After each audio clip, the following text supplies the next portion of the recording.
नमस्कार विद्यार्थी मित्रांनो, आज तारीख आहे 27 जून 2026 आणि आज आपण पाहतो की आजच्या दिवसात कुठल्या कुठल्या बातम्या आलेल्या आहेत किंवा आजच्या वृत्तपत्रांमध्ये कुठल्या बातम्या आलेल्या आहेत त्यावर आपण एकदा नजर टाकूया आणि समजून घेऊ की आपली पहिली बातमी कुठली आहे. तर पहिली बातमी आहे की MPSC परीक्षांमध्ये आमूलाग्र बदल करण्यात आलेला आहे. आपल्यासाठी महत्त्वाची बातमी आहे की MPSC परीक्षा यामध्ये आमूलाग्र बदल करण्यात आलेला आहे. नेमके ते बदल कुठले कुठले आहेत ते यामध्ये सांगितलेत की मुख्य परीक्षेमधून वैकल्पिक विषय हा वगळण्यात आलेला आहे. आपला जो ऑप्शनल विषय होता, आपल्याला जे 2 पेपर व्हायचे ऑप्शनल विषयांचे जे 250-250 मार्कांचे असायचे ते वगळण्यात आलेले आहेत. यानंतर काय सांगितलेले की पेपर हा किंवा प्राथमिक परीक्षा ही CBT पद्धतीने होणार आहे. कुठल्या पद्धतीने?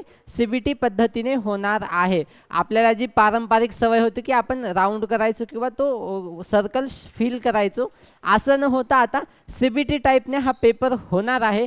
यानंतर काय सांगितलेलं आहे की लेखी परीक्षा आणि मुलाखत, लेखी आणि मुलाखत मिळून किती मार्कांचा पेपर होईल? तर 1525 मार्कांचा पेपर होईल. किती? 1525 मार्कांचा पेपर होईल. त्यानंतर आणखी एक महत्त्वाची गोष्ट काय, तर हा जो पेपर आहे पूर्व परीक्षा जेव्हा किंवा जी प्री आहे ती वर्षातून 2दा किंवा त्यापेक्षा जास्त काळांसाठी होईल. किती? 2दा किंवा त्यापेक्षा जास्त काळांसाठी ती होईल. आणि पेपर झाल्यानंतर लगेच 21 दिवसानंतर त्याचा रिझल्ट लागून जाईल. काय सांगितलंय त्यांनी की पूर्व परीक्षा ही वर्षातून 2दा होईल आणि रिझल्ट जो आहे तो लगेच 21 दिवसात लागून जाईल, जेणेकरून आपल्याला जास्त काळ वाट पाहायची गरज नाही पडणार आणि मुख्य परीक्षेसाठी आपल्याला अभ्यासासाठी लागायला वेळ भेटेल किंवा लागायची तयारी आपण करू शकतो. तर ही सर्व माहिती MPSCने त्यांची जी ऑफिशियल साईट आहे त्याच्यावर परिपत्रकामध्ये सांगितलेली आहे. तर सर्व विद्यार्थ्यांनी जाऊन तिथे एकदा तपासून घ्या, पाहून घ्या काय सांगितलेलं आहे काय नाही सांगितलेलं आहे. यानंतरची काय बातमी की MPSC साठीच आहे, वैकल्पिक विषय वगळलेला आहे. तर विषय वगळला आहे म्हणजे मार्कसुद्धा मागं पुढं होणारच झाले. विषय वगळलेला आहे म्हणजे मार्कसुद्धा मागं पुढं होणारच. तर हा पेपर 1750 मार्कांचा होता म्हणजे, आणि तो झाला कितीचा? आता 1250चा झाला. कितीचा झाला? 1250चा झाला. तर का? तर वैकल्पिक विषय हा वगळण्यात आलेला आहे. आता हे कुणासाठी? ही अंमलबजावणी झालेली आहे 2027 पासून जे विद्यार्थी पेपर देतील या विद्यार्थ्यांसाठी ही अंमलबजावणी झालेली. तुम्ही 2026 मध्ये पेपर देत असाल तर वैकल्पिक विषय तुम्हाला आहे, पण 2026 नंतर जेव्हा तुम्ही पेपर देसाल तेव्हा हा विषय तुम्हाला भेटणार नाही किंवा हा आता MPSC द्वारे भेटणार नाही किंवा वगळण्यात आलेला आहे. याची सुद्धा माहिती परिपत्रकाद्वारे MPSCने आपल्या ऑफिशियल साईटवर सांगितलेली आहे. सो विद्यार्थ्यांनो, प्लीज एकदा तुम्ही हे चेक करून पहा आणि तुम्हाला कळेल की नेमकं कुठले बदल झालेले आहेत, कुठले बदल आपल्या कामाचे आहेत किंवा कुठले बदल खरंच विचार करण्यासारखे आहेत. तर आपण जाऊ पुढच्या बातमीवर की ऑपरेशन सिंदूर झालं होतं. 6 शहीदांची नावे जाहीर झालेली आहेत. यामध्ये 6 शहीद होते. तर त्यातला पहिला कुठला होता? तर मेजर पवन कुमार, रायफलमन सुनील कुमार, लॉन्स नाईक दिनेश कुमार, अग्निवीर मुरली नाईक आणि हवालदार सुनील कुमार सिंह, तसेच सार्जंट सुरेंद्र कुमार जे भारतीय हवाई दलाचे जवान होते. या 6 जवानांना किंवा या 6 जवानांना वीरमरण आलं होतं त्यामध्ये. तर आपण याविषयी थोडक्यात पाहूया की नेमकं सांगितलेलं काय.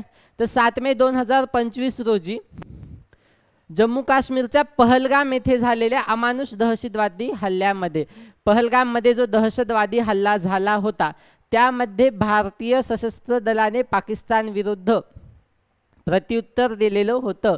म्हणजे की पहलगाममध्ये त्यांनी जो अचानक हल्ला केला किंवा आपल्या भारतीय पर्यटकांवर आणि एका नेपाळी पर्यटकावर त्यांनी जो हल्ला केलेला आहे त्याला प्रत्युत्तर म्हणून भारतीय जवानांनी किंवा भारताने काय केलेलं आहे, तर ऑपरेशन सिंदूर हा धाडसी लष्करी कारवाई केलेली आहे. काय केलेली आहे? धाडसी लष्करी कारवाई केलेली आहे. तसेच यामध्ये काय झालं, तर काश्मीर आणि पाकिस्तानातील 6 प्रमुख दहशतवादी तळ उद्ध्वस्त केलेली आहेत. या पहलगाम हल्ल्याला प्रत्युत्तर देत ऑपरेशन सिंदूर हे झालं होतं आणि त्याच्यामध्ये 9 जे दहशतवादी तळ होते किंवा जे 9 दहशतवाद्यांचे जे तळ होते ते उद्ध्वस्त करण्यात आले. यामध्ये 6 जवानांना हुतात्मा आलं होतं. काय आलं? हुतात्मा आलं होतं किंवा त्यांना वीरमरण त्यामध्ये आलं होतं. कारणीभूत पार्श्वभूमी पहलगाम येथे झालेल्या भीषण हल्ल्यात 25 भारतीय नागरिक आणि एका नेपाळी नागरिकाचा मृत्यू झाला होता. 25 भारतीय आणि एक नेपाळी याचा मृत्यू झाला होता. मे 2025च्या रात्री भारताने सीमापार जाऊन अतिशय मोजक्या आणि अचूक क्षेपणास्त्र किंवा शस्त्रांनी हा हल्ला केला आणि पहलगामला प्रत्युत्तर त्यांनी दिलं. तर यानंतर आपण पाहता की ते 6 जवान कुठले होते आणि काय केले. तर हे जे शहीद वीर आहेत यांची नावं कुठे कोरण्यात येणार आहेत, तर दिल्ली येथील राष्ट्रीय युद्ध स्मारकावर जे नॅशनल वॉर मेमोरियल आहे तिथे ह्या 6 जवानांची काय होणार आहेत, नावं कोरण्यात येणार आहेत. त्यामध्ये आपण पाहिलं की पहिले आहेत मेजर पवन कुमार, त्यानंतर रायफलमन सुनील कुमार, लान्स नायक दिनेश कुमार, अग्निवीर मूळ मुरली नायक, हवलदार सुनील कुमार सिंह आणि सार्जंट सुरेंद्र कुमार. तर यामध्ये या दोघांना एकाला वीरचक्र प्रदान झाला आणि एकाला वायू पदक प्रदान झालेला आहे. कोणाकोणाला, जे सार्जंट सुरेंद्र कुमार आहेत यांना मरणोत्तर वायू पदक भेटलेलं आहे. काय भेटलेलं आहे, मरणोत्तर वायू पदक भेटलेलं आहे. आणि जे रायफलमन सुनील कुमार आहेत यांना मरणोत्तर वीरचक्र भेटलेलं आहे. काय भेटलेलं आहे, वीरचक्र भेटलेलं आहे. हे आपल्याला माहिती असणे गरजेचे आहे. लिहून घ्या, वाटलंच तर ऑनलाईन बघत असाल तर स्क्रीनशॉट काढून घ्या की रायफलमन सुनील कुमार यांना वीरचक्र आणि सुरेंद्र कुमार यांना वायू पदक प्रदान झालेले आहे. यानंतरची तिसरी बातमी सुद्धा MPSC वरच आहे. पूर्वपरीक्षा आता संगणक आधारित आहे. आपण पाहिलं की MPSC मध्ये खूप सारे आमूलाग्र बदल झाले.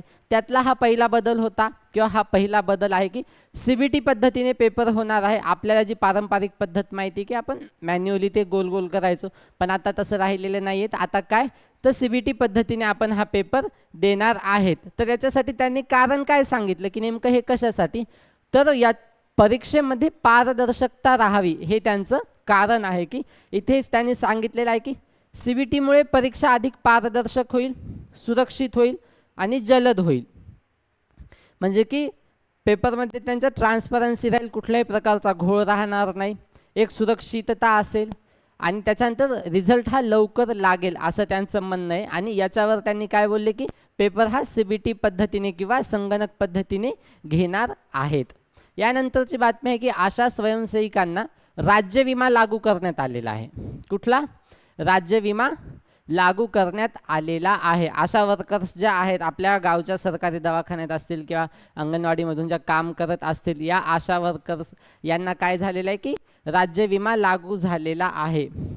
तर राज्यातील आशा स्वयंसेविका तसेच 21,000 रुपयांपेक्षा कमी पगार असलेले कंत्राटी कर्मचारी, कुठले, 21,000 पगार असणारे किंवा त्यापेक्षा कमी असणारे जे कंत्राटी कर्मचारी असतील यांना हा राज्य विमा लागू करण्यात आलेला आहे. याविषयी आपण थोडक्यात पाहूता की नेमकं काय आहे की कर्मचारी राज्य विमा योजना ही भारत सरकारची एक सामाजिक सुरक्षा योजना आहे. कुठली, सामाजिक सुरक्षा योजना आहे. 21,000 रुपयांपेक्षा कमी मासिक वेतन असलेल्या कर्मचाऱ्यांना आणि त्यांच्या कुटुंबियांना आजारपण, प्रसूती, अपंगत्व किंवा रोजगाराच्या दुखापतींच्या वेळी मोफत वैद्यकीय उपचारासाठी हा विमा भेटणार आहे. त्याच्यात काय सांगितले, याच्यात सुविधा भेटतील, वैद्यकीय सुविधा. त्यात काय, तर कामगार आणि त्यांच्यावर अवलंबून असलेल्या कुटुंबाला राज्य विमा अर्थात कर्मचारी राज्य विमा योजनेचा लाभ भेटणार आहे.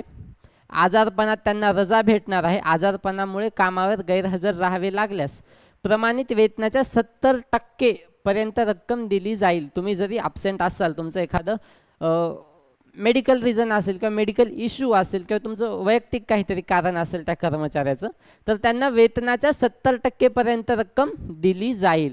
तसेच मातृत्व लाभ, मॅटर्निटी बेनिफिट्स, महिला कर्मचाऱ्यांच्या प्रसूती दरम्यान 26 आठवड्यांपर्यंत पूर्ण वेतनाची रजा मिळेल. म्हणजे की एखादी महिला कर्मचारी आहे जी गर्भवती आहे आणि तिचा प्रसूतीचा काळ असेल तर तिला 26 आठवड्यांपर्यंत पूर्ण वेतन म्हणजे वेतन भेटून तिला रजा भेटणार आहे. त्या रजेमध्ये तिची कुठल्याही प्रकारची कपात होणार नाही, अशा प्रकारची तिला रजा भेटणार आहे.